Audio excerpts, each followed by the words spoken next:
On crée pas, oui, mais on crée pas du communautarisme. Il faut qu'on puisse être en groupe pour pouvoir partager ce moment, quoi, qu'on soit pas séparés sur ce moment. Je vous passe la personne qui va s'occuper de la communication et je vous laisse avec elle. D'accord? C'est comme si vous avez une famille avec 5 enfants, dont 2 sont en fauteuil. Vous allez séparer les enfants avec leur mère et le père et les autres enfants qui sont valides vont être à moi. C'est des adolescents en plus qu'on ramène. Hein. Mais c'est pas normal. En plus, c'est des ados qu'on ramène. On peut pas les laisser sans surveillance. On a signé des décharges et tout. Moi, je vous le dis avec toute la franchise et l'honnêteté. Si vous permutez, ça sera super et on va le mentionner. On va dire que le Stade de France et que la billetterie, le tourneur, etc. ont fait des efforts. Si c'est pas fait, on va le mentionner dans le cas contraire. Moi, je vous le dis, hein, parce que moi, je m'occupe de la com. C'est pas comme si je les avais pas prévenus. C'est totalement incohérent.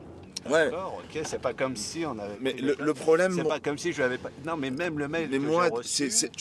on le vit, c'est pensé par des gens Ok. qui font Ok. des places PSH, mais qui se posent pas la question de savoir que des fois, les mecs en fauteuil ou les mecs malvoyants ou les mecs malentendants, etc., ils vont à des endroits avec leur famille, leurs amis, des fois qui sont en groupe, qui sont dans des CE.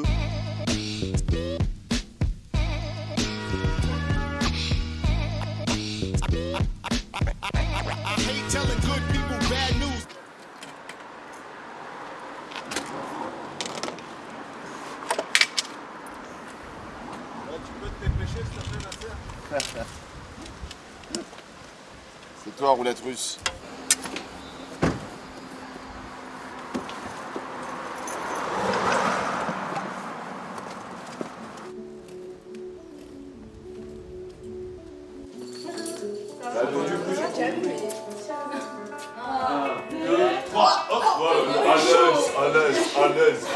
À l'aise. Magnifique. Allez, on recule. Stop, vas-y, pivote. Voilà, bien.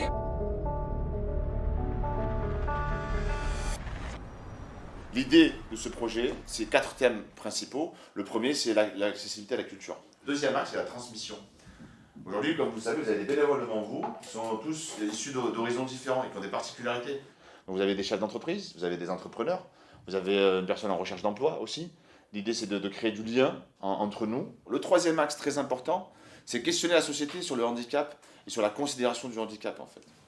Est-ce que c'est naturel pour vous? Est-ce qu'il y a des choses qui vous choquent, qui vous dérangent? L'idée, c'est d'échanger autour de ça tout au long de la journée. Et bien sûr, le dernier axe, tu me diras si j'ai oublié quelque chose, moi, c'est les valeurs, en fait. L'idée, c'est de vous transmettre un état d'esprit et une vision sur la société qui n'est pas aussi dramatique qu'elle ne l'est. Et bien sûr, le dernier point, c'est kiffer le concert, quoi. On est bon, quoi? Ouais, vous êtes très motivés, hein. On va demander honneur aux dames à nos bénévoles de venir au centre se présenter à vous. Alors, pour vous donner une idée, si je regarde un visage, je vois le nez. En fait, je suis la championne du monde du puzzle. Que souvent, les personnes déficientes visuelles, celles qui sont malvoyantes, ont tendance à vouloir être aveugles alors qu'elles ont du potentiel. Donc, j'ai créé une association qui s'appelle Dans ses yeux fermés. Ce sont des ateliers où j'invite les gens à venir dans mon monde. Parce que moi, je prône l'ouverture. On grandit tous ensemble. On ne grandit pas seul. Il y aurait un message aujourd'hui à transmettre, c'est que on peut grandir des fois dans des endroits un peu sensibles, difficiles, mais je pense qu'on peut aussi s'émanciper, se hisser, essayer, travailler et y arriver. J'ai pas de handicap visible, voilà, je suis pas ni déficient visuel, ni en fauteuil, ni tout ça. J'ai eu des accidents de la vie, j'ai eu une dépression longue, avec beaucoup de mal à m'en sortir, et j'ai des problèmes d'addiction au cannabis. Donc je sais pas si ça résonne chez vous, mais voilà, le fait d'avoir eu toutes ces années d'errance et d'isolement ont fait qu'aujourd'hui j'ai un statut d'adulte handicapé. C'est comme ça, j'accepte. Je suis moins percutant que les gens là qu'on voit. Ah si, beaucoup plus. Mais bon, voilà. Ce qui est intéressant dans le cas de Jérôme, c'est que le handicap, c'est comme un iceberg. Donc il y a 20% d'apparents et 80% d'invisibles. Et c'est souvent les handicaps les plus difficiles à vivre parce qu'ils ne sont pas visibles. Il n'y a pas de reconnaissance de la société pour ces personnes. On ne le voit pas, donc il n'est pas handicapé. Donc le handicap en France, c'est 12 millions de personnes, comprenant les personnes dépendantes, les personnes sous curatelle ou sous tutelle, D'accord. La problématique en fait de la loi française en matière de handicap, la loi du 11 février 2005 qui régit l'égalité des chances, et malheureusement souvent ce que nous subissons, nous personnes en situation de handicap, c'est que les lois sont faites par des personnes qui ne sont pas en situation de handicap. Et je vous donne un exemple très facile, parce qu'on l'a vécu ce matin, il vient me chercher à la gare, donc on est en train de préparer la logistique, on reçoit un coup de fil du Stade de France, qui appelle en fait un client, qui prévient, qui a fait son travail de manière consciencieuse, qui les a prévenus qu'on allait venir avec un groupe dans le cadre d'un projet associatif, donc plus de 20 personnes, dont des personnels à mobilité réduite, mais qui sont encadrants. C'est-à-dire que c'est pas eux les assister, c'est vous ce soir. D'accord, c'est vous les handicapés, les jeunes, hein. C'est pas nous les handicapés. Et elle appelle, elle dit oui monsieur, écoutez, en fait, les places PSH, personnes à mobilité réduite, sont situées en haut de tribune or, et l'autre groupe, tous les valides, vous serez en bas, d'irant plus loin. Je dis madame, attendez, vous comprenez pas qu'en fait, c'est nous les accompagnants en fait, et c'est eux qui sont en sortie, ils sont sous notre responsabilité, il y a des assurances, il y a des mineurs. Elle me dit oui mais vous comprenez que nanana. Écoutez madame, si vous voulez qu'on dise que la régie du Stade de France et que le professeur de Maître Gims se discrimine, il n'y a pas de problème, on va le dire. Et là, enveloppe qui nous attend à la porte D, avec 20 places, tous ensemble. On est obligé. Qu'est-ce que ça veut dire pour vous ça? Est-ce que vous trouvez ça normal? Kevin tout à l'heure il a dit ça aurait été bien qu'on y aille et qu'on soit séparés. Ça, est-ce que vous aurez trouvé ça normal? Parce que vous l'auriez vécu et vous l'auriez vraiment compris qu'aujourd'hui la société met à part les personnes en situation de handicap et qu'en fait vous ne pouvez pas sortir simplement avec juste votre famille, votre frère, votre soeur, votre femme, vos enfants. Quand vous êtes en situation de handicap, on a l'impression qu'on vous infantilise. Est-ce que vous tutoiez les gens? Tu tutoies les gens dans la rue?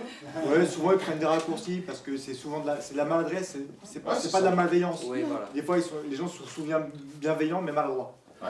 Et ça, faut se le dire. Et vous savez qui c'est qui est le plus compréhensible avec nous? C'est les enfants. Ouais, parce qu'ils sont aussi à la même hauteur souvent.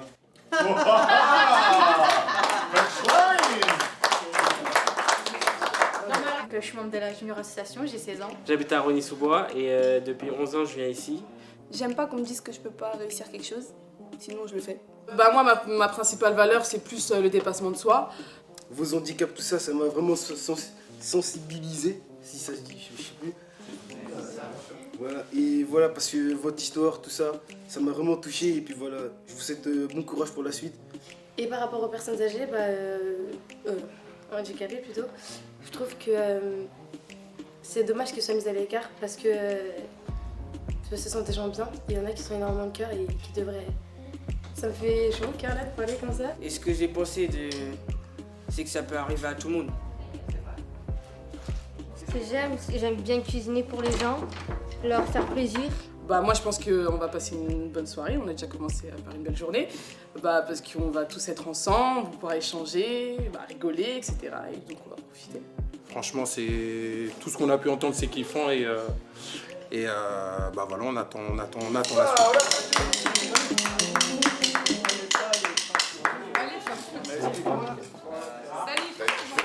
Laurent, lève la main s'il te plaît. Laurent est avec Sonia, Kerma et Boundou. C'est Kerma. Antoine, lève la main. C'est bon? Tout sera fermé, on va pas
j'ai super bien aimé le concert, c'était cool. Franchement, à refaire. Soirée que dire, trop bien. C'était le premier concert pour moi, c'était vraiment bien. Et encore une fois, à refaire, vraiment. Merci et à refaire. Hein. Voilà, j'ai bien aimé le concert de Maître Chips, Gangsta. Franchement, c'était cool la soirée. Ouais! Superbe soirée, superbe journée et à refaire. Top. Franchement, grosse expérience. Pour moi, c'était une première d'accompagner tout ce beau petit monde. Grand moment de partage. Formidable. Eh bien, Paris réussi. La sortie s'est bien déroulée, on s'est très bien amusé. C'était une super journée. Vive la jeunesse. Et franchement, je kiffe les enfants. Magnifique, quoi, un vrai moment de bonheur. Ouais, c'était un magnifique projet, j'étais super content de pouvoir participer à cette journée. J'espère pour eux que les enfants étaient heureux et que ça se repassera dans le futur. C'était une super belle aventure avec de belles personnes. Encore merci. Ça a été un plaisir. Suivant! Ciao. Big up à Libre Accès, big up à Diversité et on va remettre ça. Diversité.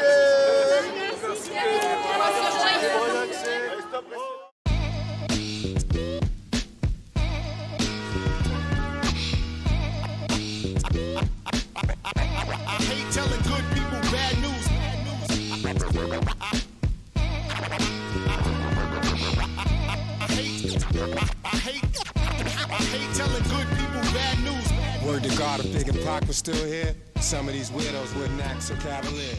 We all know that the game has changed.